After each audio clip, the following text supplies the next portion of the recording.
All right, everyone. Today we are featuring Nick Loper, and we're going to be talking about 100 ways to make your first $1,000. And there's a couple reasons that I think this is going to be particularly valuable for people that are maybe at different stages on their path to financial independence. The one is looking at this through the lens of the crisis fund.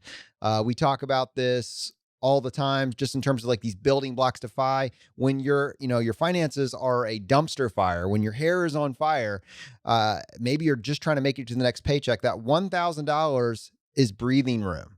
Conversely, if you can make $1,000, you can probably make $2,000 and $3,000 and $4,000. And the advice that I got growing up in terms of flexing entrepreneurial muscles as a teenager was just go mow lawns. That was literally all that the ideas that my parents had to offer. And I just didn't want to do that. So I didn't do anything. Sometimes we just need to realize how many ideas are out there and find one that excites us. So today we're going to start this conversation. And to help me with this, I have my co-host Brad here with me today. How you doing, buddy? Hey, Jonathan, I'm doing quite well. Yeah, this should be a really fun interview. It's actually been, would you believe it's been almost 3 years since we've had Nick on the show? That can't be right. Is that right? Yeah, episode 101. Wow. Way back when, finding your side hustle idea. So yeah, Nick is the host of the Side Hustle Show. And as you kind of alluded to there, he just recently put out this book, $1,000 or 1K, 100 Ways. And I was going through this and it's such a great creative exercise for those of us who might not be all that creative, and just we want to start a side hustle. And okay, we kind of get stopped there. But this is just literally, it's 100 chapters. It's 100 chapters of 100 different side hustles. And I think it's fantastic. I was going through this just excitedly jotting down like, oh man, I've never even heard of that. Like I started doing research even while reading Nick's book. So yeah, as you can tell, I'm very excited about this. So Nick, with that, welcome back to ChooseFI. Oh my gosh, guys, thanks for having me. Episode 101, that was a while ago. Well, maybe this is 102, 103, 104. I don't know. We're gonna build on that concept. There's a lot of people that like the idea of entrepreneurship, but I think sometimes they're like, well, I'm waiting for that one lightning bolt idea to strike. I'm waiting for inspiration to hit while I'm sleeping at night. And some people may not appreciate that you don't have to think of something new. You just have to find something that interests you. So I'd love, you can riff off that, but also what was your inspiration for putting this together? Yeah, that's actually one of the common threads from the book is that, and not a knock on any of the entrepreneurs featured, but it's not necessarily this never before seen, super innovative business idea that got them going. It was like, oh, somebody else was doing this. This was a pain point of mine. It wasn't, going into the what do they call it, the blue ocean or something, like in a way that's kind of risky. And so a lot of these we're targeting pains and problems that people are either already spending money on, like, oh, okay, I could throw my hat in the ring over there. I can do something different, better, serve a slightly different audience. So maybe a less risky path to navigate the entrepreneurial waters there. But inspiration for me, I first registered this domain, 1k100ways.com, in early 2015. This has been this book project that it just wouldn't die. Like it was an idea that just wouldn't die in my mind. And even though there was, always something else that kind of got prioritized ahead of it, lots of other projects, we've had a couple kids like in between then and now. It finally started to take hold towards the end of last summer, trying to solicit ideas from the Side Hustle Nation community and say, like, okay, how can I showcase you? How can I showcase the work that this incredible community is doing and do it in a way that is kind of like choose your own adventure, kind of like parallel, asking the same questions over and over again. So from that way, it's a little bit formulaic as you page through. But that way you can kind of compare apples to apples. Well, how did they get their first customers? How did they get their first customers? Stuff like that. It's kind of the origin story there. Yeah, Nick, I have to say though, I like that formulaic method because it gave me continuity as reading through it. So as just a reader, obviously I'm going through the book. I found that really enjoyable. It reminded me actually in a sense of Tim Ferriss's book, Tools of Titans and Tribe of Mentors, where he just asked the same questions over and over. But you could then look, in his case, he probably had like 20 or 30 questions, of which maybe a handful of them each guest answered. But in the back, there was a table of contents, and it was like, oh man, well, if I want to look up book recommendations, I can see these people. It was really neat. So I definitely appreciated that. But I wanted to ask about the $1,000. So what jumps out to you about $1,000 that you made it such a clear portion of the title here? Like what resonated with you about $1,000 bucks? Well, you guys harp on this all the time, and it's this, the S hits the fan fund. It's this emergency fund. It's like this bare bones minimum savings, just to have a little bit of breathing room. And you guys know the stats probably better than me. Like 2/3 of families don't have $1,000 in a savings account. 4 out of 5 families are living paycheck to paycheck, and that number one, like that stresses me out. And number two, it doesn't have to be that way. And that's a very fragile way to live, right? You're one unexpected car repair, you're one unexpected layoff, you're one global pandemic away from all of a sudden, incurring more debt. And it seems very fragile. So the book in that sense is trying to build a little bit of margin into your life, thinking about, okay, what's my, you guys have called it savings rate. What's your personal profitability at the end of the day, right? Out of every dollar that you bring in, well, how much actually goes to your bottom line? How much do you get to save? And there's only realistically so much you can cut. So then you have to turn to the revenue side of the equation. Well, what can I do to earn more? And that's been the whole concept of the Side Hustle Show for the last 8 years. It's like, well, I can go and earn extra money outside of my day job, and maybe that provides that extra margin, maybe that provides that savings cushion, and maybe that becomes the vehicle that lets me quit my job down the road. So you actually set this up perfectly. I think you are uniquely positioned after 8 years going into a decade to be the person to put this together. And I wanted to give our audience just a little bit of sense for why that statement is true. And you referenced the amount of time that you've been focusing on the Side Hustle Show, but maybe you could speak to the number of episodes you've done, how many different types of businesses, how many businesses or entrepreneurs you featured over the year, and then the different types of categories that those businesses fall into. Because I think people generally even have trouble. We think about entrepreneurship as this big umbrella term, but we don't realize how many different places that we can go inside that umbrella. Yeah, I tend to think of the big three business models, which you can kind of categorize almost every company in the world under one of these three. That's selling a product, selling a service, or this more nebulous audience-based business, which is kind of the realm that you and I play in, where you can monetize with ads, you can monetize with affiliate stuff, and you can monetize with your own products and services because you got people paying attention to you. So the book is somewhat similar in that it's broken down into local services. How can we, find some cash flowing in our own hometown, get some of that flowing towards us?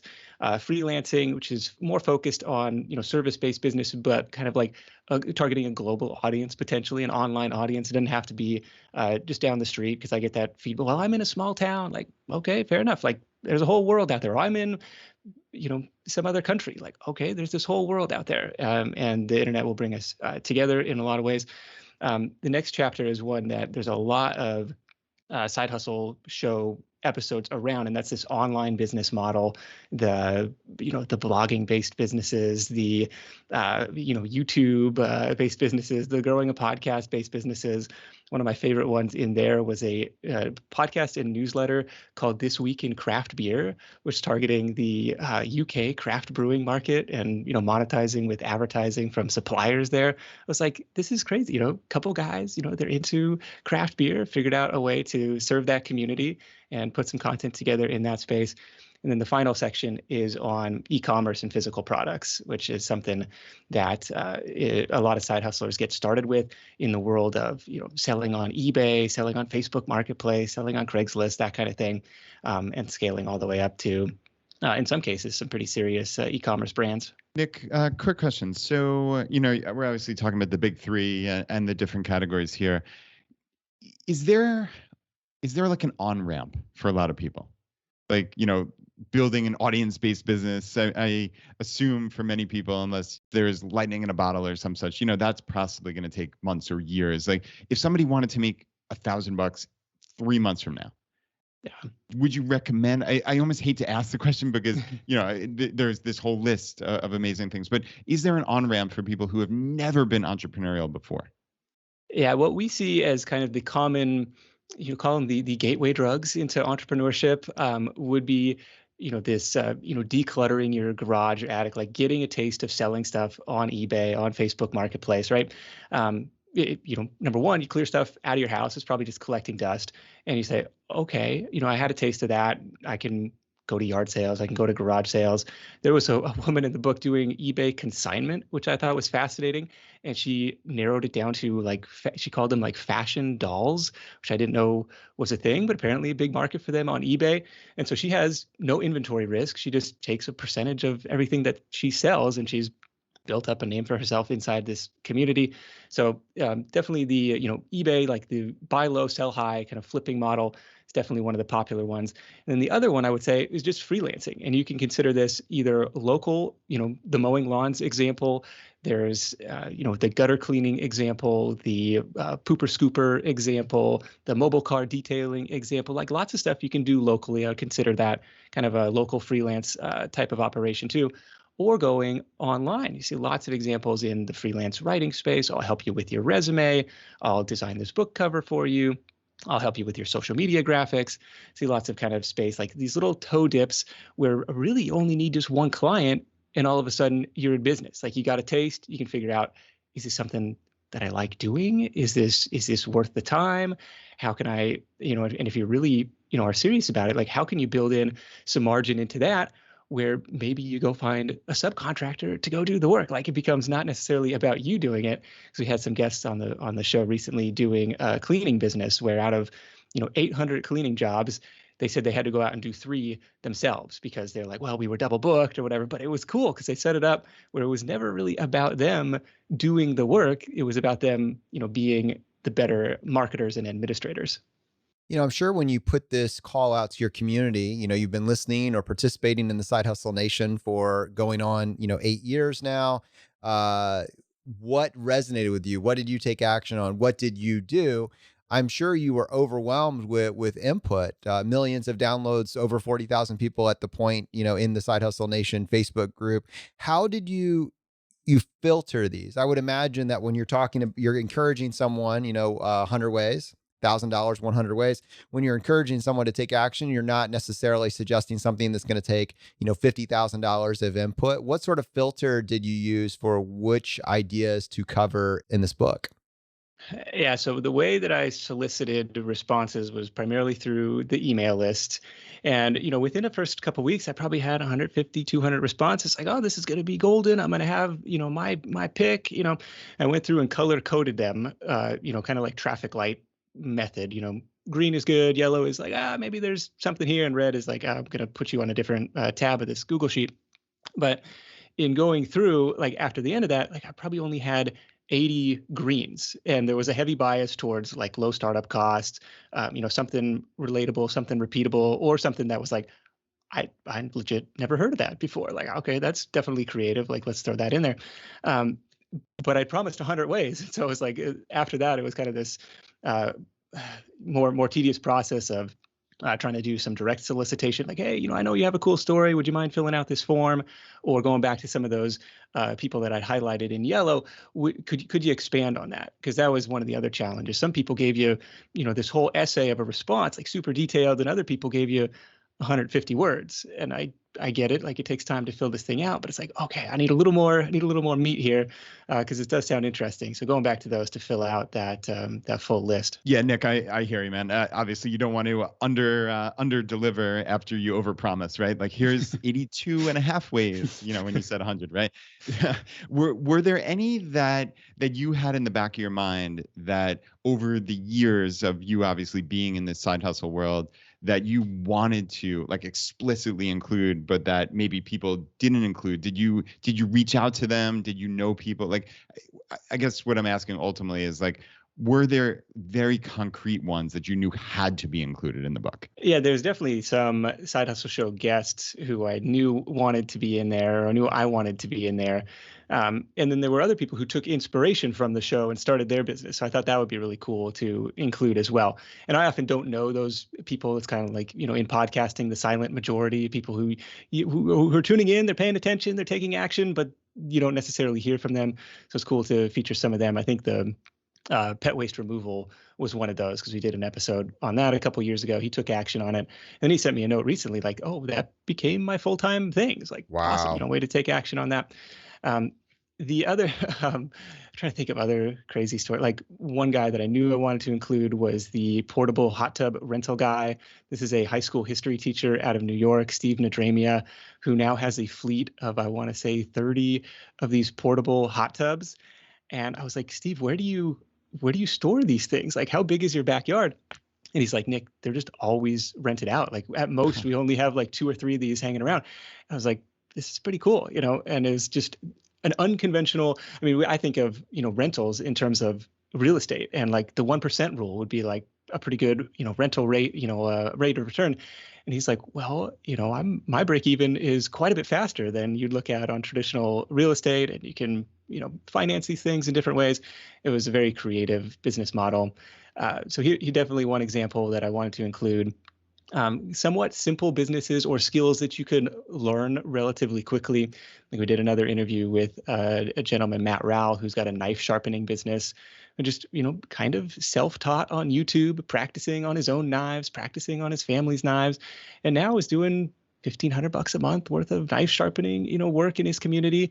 And it's something that he, enjoys doing. So some examples like that were definitely ones that I knew or were hopeful that people would submit and kind of fill in the gaps in their stories. Yeah, Nick, that's so funny because literally the hot tub rental was the one that jumped out to me. I actually just like 20 minutes before we jumped on, I went to the guy's website because it's Nice. Long Island Hot Tub Rentals, which is where I'm from originally. So I'm like, Okay. man, I got to check this out. Like, I didn't know if it were, I couldn't imagine how this guy's moving 5,000-pound hot tubs if they're, traditional hot tubs. But it's interesting to see people, because that entire category, I think there was water slides and bounce houses. Like you said, there were kayaks.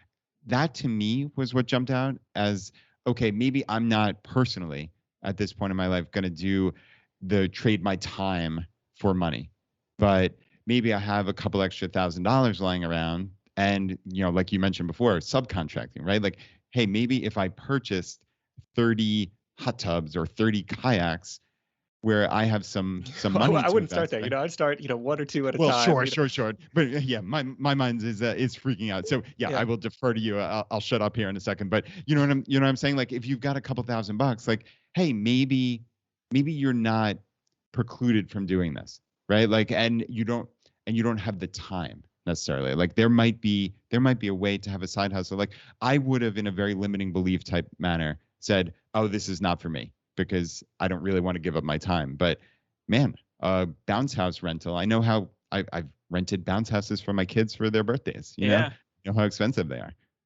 Yeah, you start looking around. Well, somebody's making money off that transaction, and there's liability, especially in the bounce house world. There's some liability involved.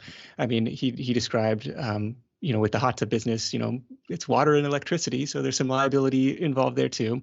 But it's like, you figure out what you're doing. You do a couple practice runs first, but lots of inspiring stories for sure.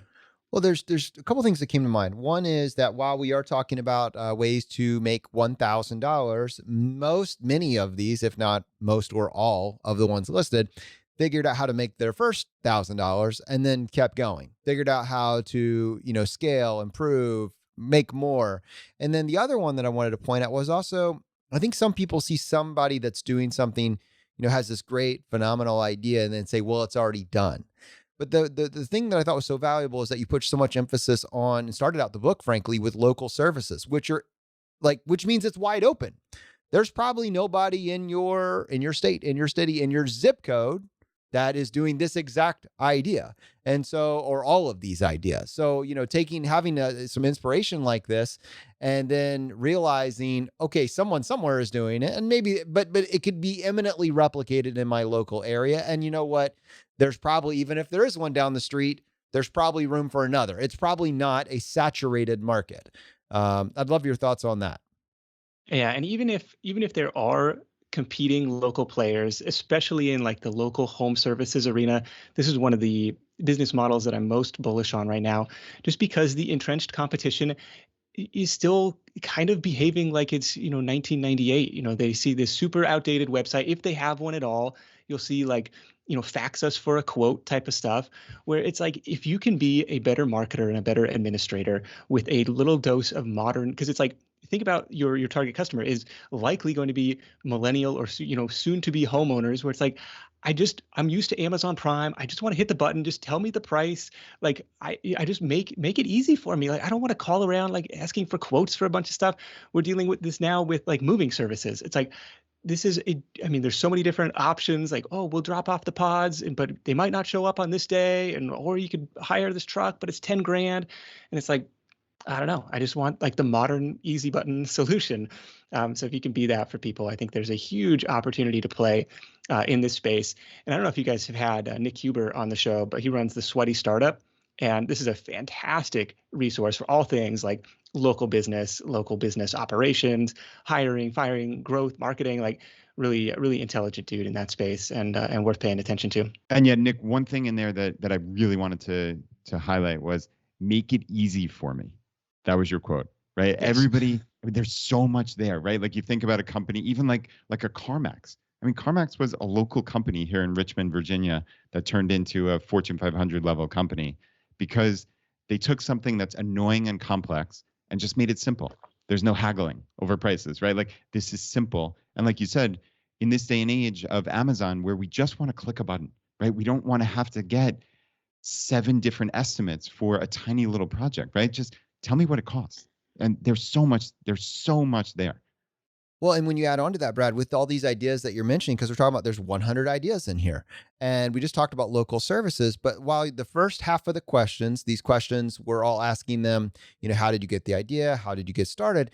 The last 3 or 4 questions are, what mistakes or failures have you had along the way? If you were going to start over, what would you do differently? What's the best piece of advice you've received along the way? There's these type of questions. When you realize that every business has the same goal. It is to find more customers. It is to increase the conversion of your current audience. It's to, it's these common marketing, and marketing has similarities in every industry. That's where I'm going with this. When you realize that all these businesses and all these business owners, all these entrepreneurs have hit similar pain points despite the industry, and they're giving you, with the benefit of the hindsight, I wish I had put more emphasis here. I wish I had done this sooner.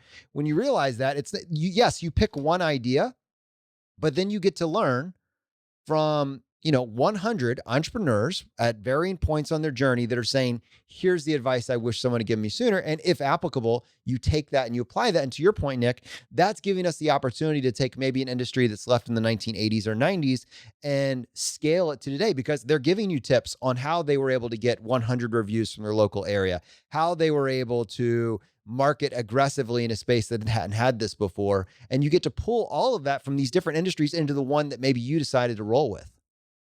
Exactly. Yeah. So Nick, I'd love to just spend a few minutes and talk about a few of the ideas in each category, just so people can kind of get a sense for what we're talking about here. And I thought maybe we could start with one that, let's see, I don't want to throw shade at this person, but it is not something that you would think about as a side hustle. And I guess the focus of this idea is making a great grilled cheese sandwich. Is that basically the idea? Like, I wonder if I can create a fantastic grilled cheese sandwich and sell it to people. Is it? I don't want to, some people are like, well, I got to come up with the next Facebook. Other people are like, grilled cheese sandwiches. Can I make a business around this? You're contorting yourself here, Jonathan, to be nice to this. It's a cool sounding thing, but yeah, Nick, we'd love to hear that. Yeah, this was definitely one that stood out to me in that first pass through the results sheet that came back. And it was like, I'm a personal grilled cheese chef. And I was like, tell me more. Like, how does this work? So, started out as a thing. I think he had, spent $60 on the griddle and maybe his, first batch of ingredients, was doing this at college parties. People were raving about it. And then he was kind of like intentional about reaching out to the foodie scene in Chicago. And then they got connected with like the music and like hip hop producer scene in Chicago. And so now he's doing like private events with, his grilled cheese setup. And it's like, I don't think it's I don't think it's a day job replacing source of income, but he's got a decent Instagram following. I think it's that grilled cheese dude. Let's see if I can dig it up here. thegrilledcheesedude.com. He's got some actually pretty sweet looking merch with like, pulling the two halves of the sandwich together. I think it's a pretty cool brand that he's built. Yeah, and it's interesting to see, just even looking at this, the evolution, right? It said I started at college parties selling sandwiches for $4 each, and now it's evolved, Now it's a personal chef service. And now I charge $10 a sandwich and have a minimum order of 2. So it's funny, to see like how these things, and I suspect most, if not all of these businesses have evolved in some sense, right? And like you said, this guy's not setting the world on fire. It looks like he's earning about $1,000 a month, but that's not nothing, right? For a grilled cheese sandwich, that's amazing. Yeah, not too bad. I'm gonna actually read just a couple of things that he shared with us in the book. What's the elevator pitch for your business? I'm a personal grilled cheese chef ready to serve at your next party. And then also down here, what he figured out about, sales or first revenue. He initially started, as you pointed out, at $4 each. Now he's charging $10 a sandwich and have a minimum order of 2. He's expanded into all these different industries. And then he breaks down the best ways that he's found to market his business and talking about how he was able to use Instagram hands down. And that's for him. But what's very, very interesting is these outliers. Like, you have to run through a bunch of mediocre ideas before you hit a great one. Most of us don't just, it's not that lightning strikes the very first time. It's, you try a bunch of mediocre ideas, you find one that's working for you, and then you try to establish what the 80-20 is, but it's really hard to establish what the 80-20 is, where you're getting the best ROI for your time, if you don't have something to measure it against, if you have no data points. And so, just the fact that he can now say, hey, my best time and investment and energy is focused on my Instagram marketing, is a massively valuable piece of information that he has based on trying other things that didn't work. Very true. I don't know if you guys have talked to Todd Tressiter on the show, but he runs a site called financialmentor.com. And he dropped this on the Side Hustle show a couple of years ago. He's like, and he was talking about like the wealth equation or something. And it was like, kind of high level, but it was, if you can keep your startup costs low, keep your, what you're putting at risk low. Maybe it's just your time. Maybe it's, a couple $100 startup cost, which I would be surprised if the median of all these stories in the book were any higher than that. Keep your startup costs low and your upside, outsized. Like, if you have some potential to scale 3, 5, 10 years down the road, it's only a matter of taking enough swings, because if you have one hit, it erases all of the losses from all the things you tried and didn't quite work out. And it's just, he's like, it just becomes a law of averages at that point, which I thought was just it was a really interesting soundbite, and I'm not doing him justice in explaining it here, but it was like, if you keep your downsides low and your upsides high, it just, go take some at bats. Choosing what's next doesn't necessarily mean choosing what's forever when you're trying to just get off the side hustle sidelines. Yeah, that's an interesting way of looking at it, right? So if you started 20 businesses that the startup costs were only $500 each, that's 10 grand, right? If even one of those 20 were successful, almost undoubtedly you're going to make more than 10 grand from that. So yeah, that's a cool rethink. Whereas most people are like, oh, it's all the eggs in one basket, or I'm a failure, quote unquote, if the first and second don't succeed. But if you reframe the conversation, that's actually, especially with little to no downside, I really like that, Nick, a lot. And not just the downside, Brad, and I know you've mentioned this in the past, but the skills that you're actually picking up along the way, the 10 grand that you're making in profit or in revenue is really just an excuse for you to learn, without having to go back to college, the art of entrepreneurship, the art of business management. I'm interested, Nick, as you were looking at these, if anything stood out to you in terms of their ability to shift from something that's initially, the time for money equation that Brad was referencing earlier, to something that's more of a business and can scale beyond maybe a 40-hour work week. One example that was kind of interesting was a guest on the show, Monisha Misra, who runs Boards by Mo, charcuterie board business out of Boston. As a side hustle. She's, I think, at HubSpot by day, but running this nights and weekends. And it started out just, again, Instagram marketing. I'll deliver these things to your door. But what happened in response, because her account started growing, she started getting like these corporate requests, like, could you do like a workshop, like where you teach, because this was like during COVID, could you do like a virtual workshop for our team building, type of thing, and it's like, sure, so we'll turn the camera on, we'll do these like video broadcast things. She's expanded into, catering and larger events and like weddings versus just doing these one-on-one deliveries. She's brought on other team members to help with like this, commercial kitchen production, and even some of these like virtual training programs. And then because she's had success in running this business, she's had lots of people, how do I do what you did in my town, right? And so now she's teaching classes on how to run your own charcuterie board business. So it's very interesting how that thing evolved from having one friend being like, I need you to deliver this to my grandma's house or to my mom's house for Mother's Day, and I will pay you because I want to be your first customer. From that all the way up to the operation that she has today. No, that's interesting because in order to scale, I think a lot of people think, oh, I have to franchise or something, or I've got to get someone on the ground in every city. But in this case, it's just teaching in an online course how you can do this in your town or city. That's, again, I keep using this word. I'm sorry to sound like a broken record, but like a rethink. It's just a rethink for me on, wow, I would have had this preconceived notion, but that's just a cool way to solve a problem. And so an idea that was initially, how do I make that first $1,000? I mean, it looks like in her case, she is now making over $16,000 a month. And again, it was that initial, how do I make that first $1,000? And you've captured that. We've captured that journey. We understand what that is. And understanding that the goal is not for you to necessarily make $1,000 and then be done. It's you're building a skill set. You're understanding that, yes, you are filling a demand of the market. You're filling a need that the market has, but then you're also learning all of the marketing business management side that goes behind that. And it follows you into everything else that you do afterward, which is why I think, although the idea is important and I love that the ideas are here, don't miss the value in these entrepreneurs saying, here's what moved the needle for me. Here's the advice that I wish that I had gotten sooner. They're all interconnected. It's all interrelated. So one thing that you mentioned was teaching, just in general. And right now, we're in this really interesting period of time where it seems like a lot of stuff has gone virtual, and education is really in flux with how we're receiving that education. A lot of it seems to be a shift to online. What opportunities does that present for individuals that are looking for it?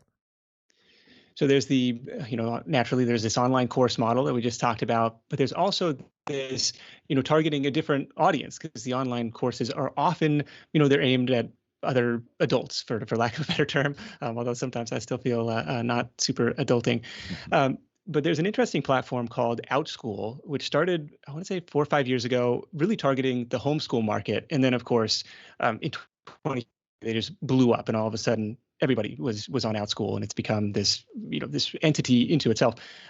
One interesting example was I had a woman on the podcast, Jade Wetherington, out of Atlanta, and she was teaching like the 5-paragraph essay, principles of the 5-paragraph essay or something, on this class. And she had like, one person show up for, the very first one that she put up there. But that one person happened to, be the kid of a dad who ran like some homeschool co-op. So he told everybody else. And so the next 20 kids that were in the class, like one of them just happened to be this, mommy blogger's daughter or something. And so, now she got written about on this blog for teaching this cool class, like getting kids interested and better about writing, where it was, it was a really inspiring story, because all of a sudden, instead of doing like one-on-one tutoring, now you have a chance to do one-to-many, right? Where you could take, 5, 10, 15 kids at a time. You can run these classes on your own schedule. You can, I think they have a pre-recorded option where, it's just on demand. But then what was interesting was, she had parents reaching out and say, well, thanks so much for the class. What's next? And she's like, well, okay, well, we'll make a part 2. Like, apparently there's demand for this. Like, we'll do, advanced 5-paragraph essay or something like that. And she's really expanded her kind of class offering, and she was doing like 10 grand a month on this platform, which was, being able to work from home. It was really inspiring to hear. And on top of that, making a positive impact in these kids' lives too, during a time where learning was definitely challenging for a lot of kids. So she's using the OutSchool platform, and in this case, just because I'm not familiar with it, she is actually virtually, but in a live setting, teaching these kids the various content, the how to write the 5-paragraph essay in the case that you just mentioned. Yeah, I think it was like, here, this is the time of the class. It's going to be a 4-week session, or if you really want the intensive version, we can cram it all into one afternoon. But it's kind of like signing your kid up for swim lessons. Like, here, show up at this time every week. We'll teach your kid how to swim. show up at this time every week. I'll show them how to do the 5-paragraph essay, and I can, because it's a virtual thing, I can do it remotely. And she's done really well with that. She's bringing on now extra teachers to kind of teach under her brand. She's expanded into kind of like workbooks and digital products of her own to kind of, again, remove, a lot of these start with like hours for dollars, right? And it's like, I don't want to start this side hustle because it's, I'm still trading time for money. I might as well just deliver pizzas or go drive for Uber. But like there's this, there's opportunities become visible once you're already in motion, which was something that was said to me on the podcast, probably in 2014. And I kind of dismissed it as like hippy dippy advice, but it was like, since then I have seen it to be true over and over and over again, where like, okay, once you're started, like you meet some people or you have this conversation and this idea strikes, and it just kind of leads to the next thing and the next thing. And you find these opportunities really do present themselves once you kind of get into the game.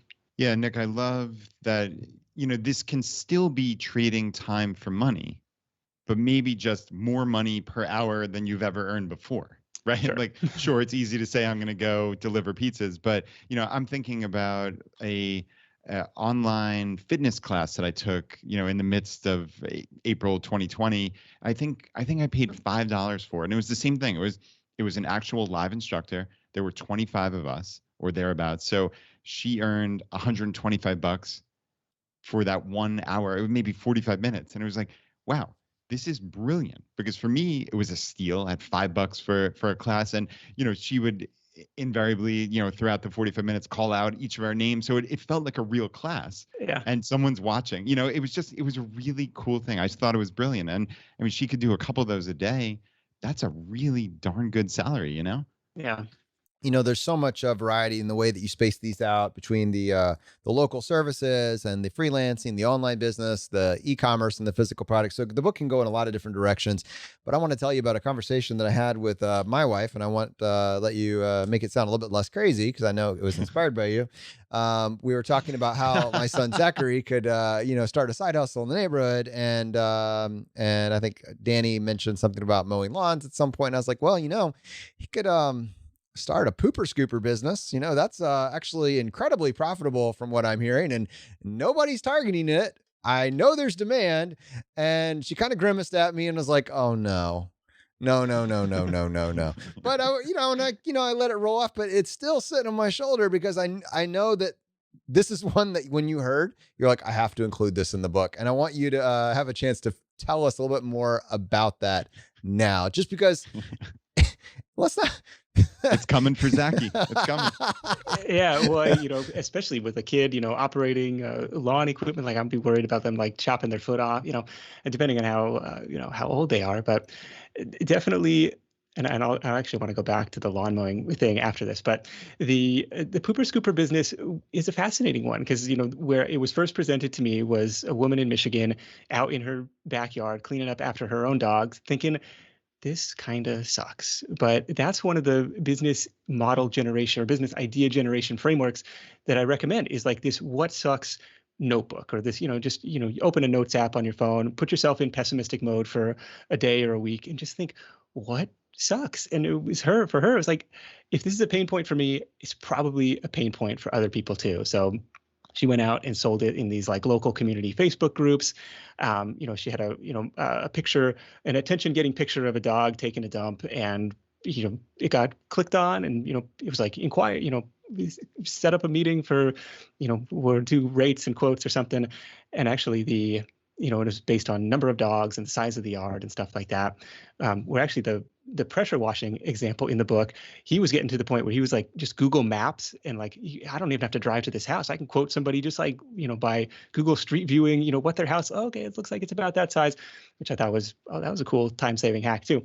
But the pooper scooper business, what is cool about it is, as long as that dog is still around, as long as that customer is still like happy with your service, it's recurring weekly revenue. And so she had this all mapped out, whereas there's, along the route, where you could knock it out in, a half a day on Saturday in some cases. Like it's, I don't know, I'm inspired by that just because like recurring revenue, obviously not the most glamorous work, which probably means there's not a ton of established competition, and just relatively simple and straightforward to get done. And the woman from the podcast, she's going all out. Like she's got, trying to get like bright pink trucks. Like she's going all in on the branding, like banners at the dog park, bright pink, trying to, make it a little more appealing than the brown like poop emoji or something. Like I could see it going a different way on the branding. So she's gone a little pinker. But I want to go back to the lawn mowing example. Bring it back. Because this was a story actually that someone shared in the Side Hustle Nation Facebook group. He said, my kid was 16. He was going door to door trying to sell lawn mowing, and he's kind of getting discouraged. He's getting a lot of no's because he's competing against the homeowners themselves. They probably have a lawnmower in the garage. They're used to doing it themselves, or they already have like a service. Like it's a problem that they are used to having dealt with on a weekly basis anyways. Like, we figured out how to solve this. But he kind of changed up his tactic and is like, instead going door to door, and is like, how about I offer lawn aeration services? So he's like, oh, okay, I'm starting to get a few more yeses. I think he got 4 or 5 families signed up in, an afternoon of doing this. So rolls up with dad to Home Depot, rents the lawn aeration machine, like didn't have to buy the equipment, rents it for, $150, but has sold $900 worth of work and goes out and knocks it out, on one Saturday afternoon. And I was like, that was really cool because you pre-sold it, you had no upfront risk, and you didn't even have to buy the equipment. It was kind of a cool, almost like drop shipping for a service-based business. 2 things come to mind as you were saying that. One is the way of getting in, right? It's a way of getting in. So when you're trying to get someone to use your service for the first time and you're asking them to if can I mow your lawn, you're right. Exactly. The exact reasons that you just mentioned are all reasons that I would imagine that someone would get as a valid objection. But now you could imagine a scenario where they have aerated your yard, done a great job, and they give you their business card or their flyer about how they do additional services. And someone that might have been a no out the gate is now saying, you know what, I would like this person to actually pick this up. So you actually turn this into another form of recurring revenue. And then the other end of that is, like you said, lowering the risk, pre-selling your value. That's incredible. And yeah, just hearing about him going door to door and getting discouraged, that resonates with me. The actual selling part. And one of my favorite question that you asked each of these entrepreneurs was, what are the best ways you've found to market your business? Right. And it was just cool to see, because again, to your point from maybe 5-10 minutes ago, which was when you get all of these ideas that, they're just percolating in your head. Right. And maybe you're making connections in ways that you might not otherwise think of. And that's why something like this, you're reading through 100 different businesses and their exact ways they've found to market. And in this case, you have 30, it looks like about 30 local businesses who are talking about, hey, this worked for me in my local area. Well, maybe that precise one might not work for me, but undoubtedly, regardless of where I live, one or more of these local ideas are going to work. Did anything jump out to you in terms of that local marketing? Did 1 or 2 things jump out as like, wow, that was a really novel idea? Yeah, you see a little bit of the door-to-door stuff, like, go where your customers already are, kind of like marketing 101 stuff. You see a lot of tapping into pre-existing marketplaces, which is applicable not just for the local businesses, but you see that, for Amazon and Etsy and YouTube and OutSchool, like all these other different online marketplaces. Like, how can I shrink the internet, right? Like to these mini search engines where I have a chance to rank. But you see it in local, in terms of Facebook Marketplace, in terms of Google My Business, in terms of TaskRabbit, just trying to get in front of customers where they already are. And then you see, we had an example who was doing like haunted history tours, where it was, I think, trying to find, like, with the local chamber of commerce, like becoming kind of a preferred partner, but also TripAdvisor local, like trying to, look at these somewhat local search engines. We've seen people doing business through Nextdoor, like becoming a recommended provider there, and just, becoming a part of the local community. There was actually a woman who built this whole Facebook group and then local newsletter that she monetized with local business sponsorships on the back of this Facebook group, where it was like, you want to know what's going on in your town? Like, this is the place to be. And she's done really well with that too. So just trying to get in front of those people. trying to think, trying to put on your marketing hat a little bit, like who are my target customers already doing business with, which is something I would advise, for either local or online or any other business model. Where they are, where they're already spending money, is there a way to form some sort of strategic partnership with them, especially if it's a complementary business, not necessarily a competing business?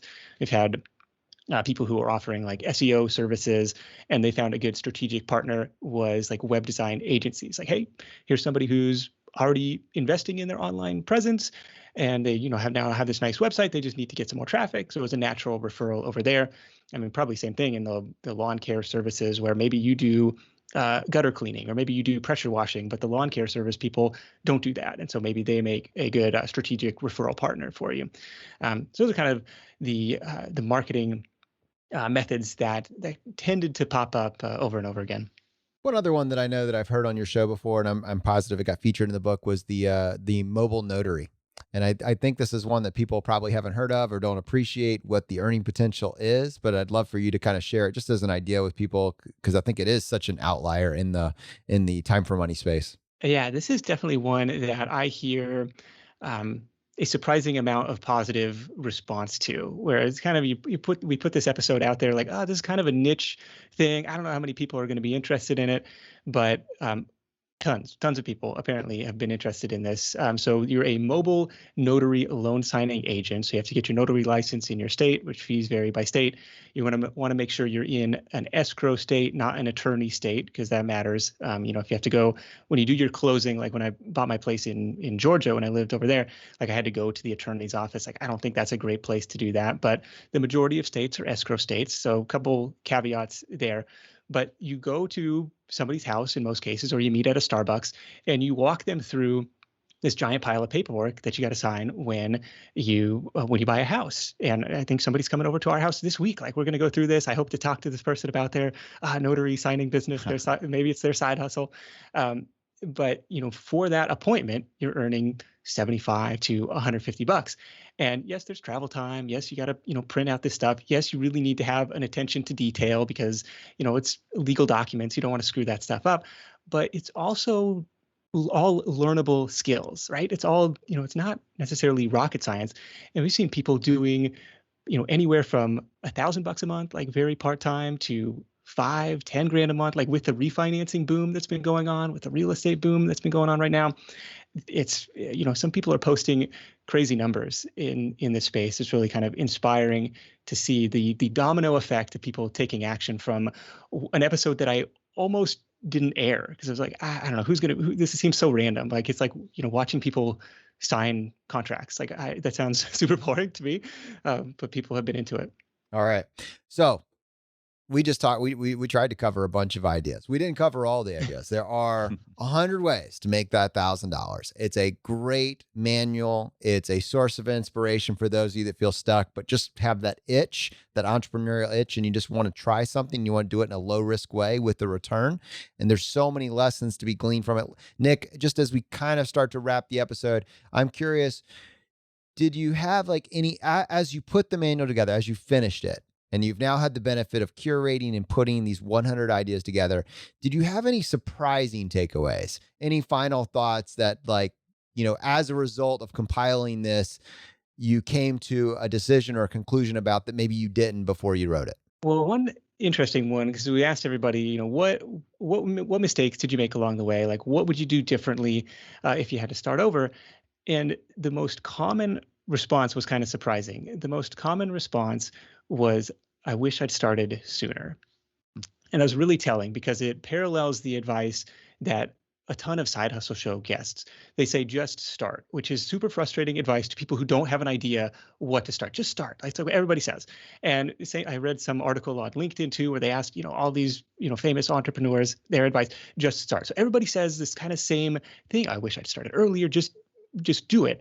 And so the next logical thing is, like, it truthfully does not matter what you start. It just matters that you get in motion, because then physics starts to take effect, right? I don't know which Newton's law it is, but an object in motion stays in motion. One of those three, take your pick. An entrepreneur in motion stays in motion. And so the most important act that you can do It's just picking something. It doesn't mean that's the idea that you're married to for the rest of your life, but it gets you in the game, and that's probably the most important thing. And that was kind of one of the most surprising pieces of I guess, common threads that I found throughout the book. All right. So, Nick, I would imagine that this domain that you've been sitting on since 2015 is probably going to come into play here. If people are interested in picking up a copy of this wonderful book, what is the best way for them to find it? Well, yes, sir. We're putting it to good use. You can find it at 1k100ways.com, and that'll get you over to Amazon. I think it'll redirect magically to the correct Amazon store based on your location if you're Oh. international, but 1k100ways.com. And I tell you what, if I'm going to tack on one additional question, we've certainly talked about your show many times over the last 4 years. But if someone is listening to this and maybe they're looking at this, really dense backlog of Side Hustle Nation shows spread out over 8 years, where would you recommend that they start? They just want to dig into your community, into your ecosystem. What's the best way for someone to find out more and follow a little bit more of what you're doing at the Side Hustle Show? You bet. So if you hit sidehustlenation.com/podcast, I have got a kind of curated greatest hits playlist there. It's a Spotify playlist that people would be a good intro point. Here's 10 or 15 of the episodes that are the most popular, or just some personal favorites that would be worth tuning into.